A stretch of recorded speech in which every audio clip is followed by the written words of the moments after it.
Hey, Daniel here again. My last few videos have been about surveys. Specifically, what do you do with the answers you get from parents on a studio survey?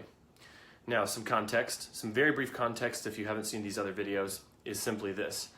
One of my chief beliefs, one of my chief thoughts about how to market a studio is that we, as business owners, don't have a right to have an opinion about what works with marketing. That's kind of my central thesis. Specifically, the reason I don't think that we have a right is that who we're trying to influence, who we're trying to persuade, it's the parent.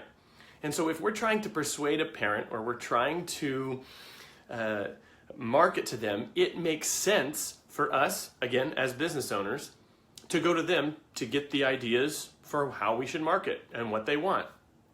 So with that in mind, I've done a couple videos on what we can do if we actually run a survey in our studio. Here's my third and final video. And the thoughts that I have coming into this video are simply this. Over the past couple years, as I've written blog posts on my blog, made videos, I've made reference to having premium programs in your studio. So a high value program, one that offers more, gives a higher level of service, gives more attention to the student, perhaps seeks to get a better result from the student. And I have had many teachers contact me either on the blog, contact me through email, contact me through comments and say, tell me more about these premium programs. What should I put in them? How should I charge for them? And things of that nature. And this is what I'm going to say, is that I don't have an answer for that, okay? And this is really where the rubber meets the road for what I'm saying here, is that your parents will tell you, your studio parents will tell you exactly what they want from you in terms of a premium program. Okay, so I'm not just going to stop there though, because that's kind of a lame answer. I don't know. Here's specifically what you should do. In a survey, you should ask what the biggest frustrations are that parents have. This is pretty standard business advice. You could go to a million marketing blogs right now and they will tell you, ask your customers what their biggest fears are. Ask your customers what their biggest frustrations are. Here's what I'd say. If you actually do that, which most people won't take the time to do, most people will watch a video like this or read a blog post, they'll hear it, run a survey, they won't do it, and therefore they won't come up with these answers. But if you were to do that, I applaud you first off. Second, if you were to do that, take the top three, take the most common answers that you get on a survey like that, and strategically think about what you would have to do to not just address those frustrations or fears, but to actually reverse them so that they are no longer a problem for your parent. They are no longer a problem for your student. Okay, now what sorts of answers might you get? I'm just going to go for the big easy one.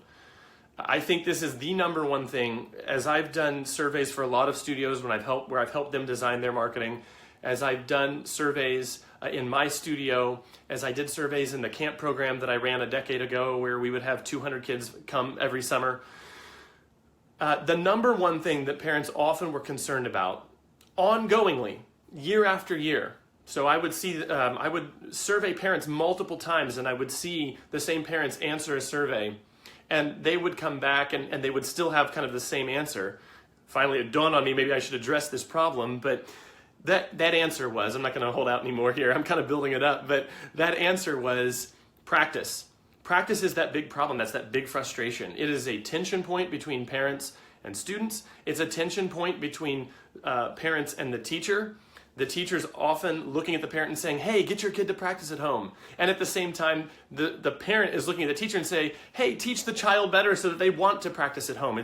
It's honestly probably the biggest obstacle for parents, and it's one of the biggest points of frustration for teachers in our industry, no matter what discipline you teach. It is often the biggest frustration there. And this is what I will say. While the focus of this video isn't to solve the practice problem, that is a much deeper and much more involved discussion. What I will say is simply this. If you can solve this, you pretty much can write your own ticket and you will be a top 1% teacher in our industry. And what I will say on top of that is to look at examples of businesses that do this really well. And I am actually going to get in and maybe brainstorm a little bit on what I'm talking about. So again, I'm not just going to leave this to abstraction. I am going to actually delve into this because in many ways I've solved that practice problem in my own studio, and to the degree that I can in this short video, I want to help you with that. But I want to look at Amazon as an example. Amazon started out 20-something years ago just selling books. And they disrupted the book industry. Bookstores started going out of business because of that. If you look at Amazon now, they sell everything. They're one of the biggest companies on the planet. But I want to look at something that they do beyond just being huge and awesome. You know, they're known for their customer service. They're known, you know, you just get on Prime and something arrives at your house in 2 days. I rarely go to the store anymore because of Amazon. We're constantly getting deliveries. I feel like we have a UPS truck at our house every single day. Amazon has not been content just to start selling everything and make profit that way. A couple years ago, it was just a dream in our mind that we could get something on the same day from Amazon that we ordered it. It used to be that even in some cases, a Prime package wouldn't arrive for 3 to 5 days. Now, my wife yesterday, and I was thinking about this as part of the reason why I'm doing this video. Just yesterday, my wife ordered something at 11 o'clock in the morning, and we had it at 4 p.m. that afternoon. We have an Amazon warehouse that's fairly close to here. Amazon didn't have to do that. They didn't have to innovate in that way. Amazon, for that matter, didn't have to go into streaming shows on their platform. Past that, Amazon didn't have to create their own shows on their platform. And what I'm saying is that Amazon is very, very in touch with what their customers want, and they've continually developed their product to scratch the itch of every customer that they have. And they've built a brand out of that, out of being awesome. I don't think Amazon primarily as a shopping service now. Amazon is just so... I'm not even sure the word I want to put for it. It's like, it's just everywhere. It's so much bigger than, oh, I go there and I buy things. I buy books from there. I buy this from there. I buy hair gel from there. I consistently rely on Amazon to provide solutions to problems I didn't even know I had. This is the point. And this is truly the point of the entire video. If you can address the problems that parents say they have with your product or service, they will do whatever you want. Your retention will go way, way up. You can charge premium prices in your studio. I will tell you that my studio charges the highest prices of any studio around me by a long shot.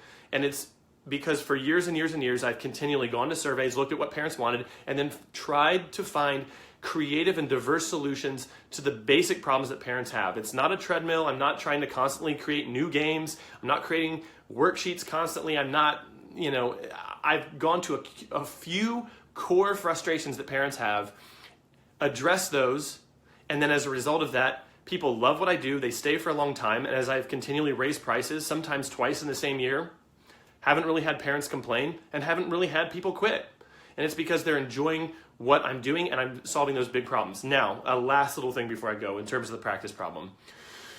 That probably is, if you were to run a survey yourself, the practice problem is probably one of the top 3, if not the number 1 problem that parents complain about. And what I will simply say is that through a combination of educating your customer on how to solve it themselves, empowering parents to take responsibility for it, because it's inappropriate for them to lean on the child to have their own self-discipline. It's inappropriate for the parent to lean on the teacher to somehow, from afar, even though the teacher is only with the student for a half hour or an hour a week, somehow the parent's thinking that the teacher is supposed to magically, in that half hour, influence what the child does in the other 175 and a half hours a week. Like, we have to break that in the parent. So customer education on one part, getting them to take responsibility, and then designing programs within my studio and designing processes within my own educational format to make practice easier for the child at home.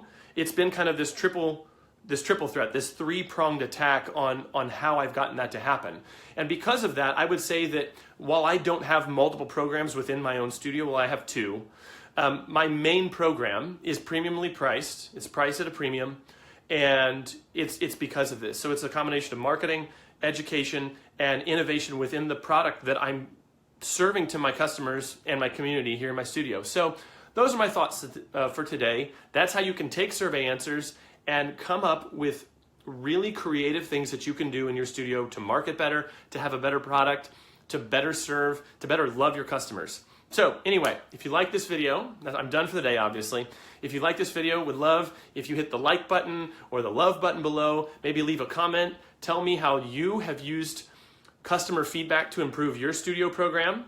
Would love to hear that from you. If you have a question or you'd like me to further address something I've said in here, just leave that as a comment below, and I'm more than happy to go into comments, talk to you, speak to you about that. Anyway, have a great week. I'll be back in a day or two with another video. I have some new thoughts, some new things I've been kicking around, some things that I'm focusing on in 2018. Want to share those with you.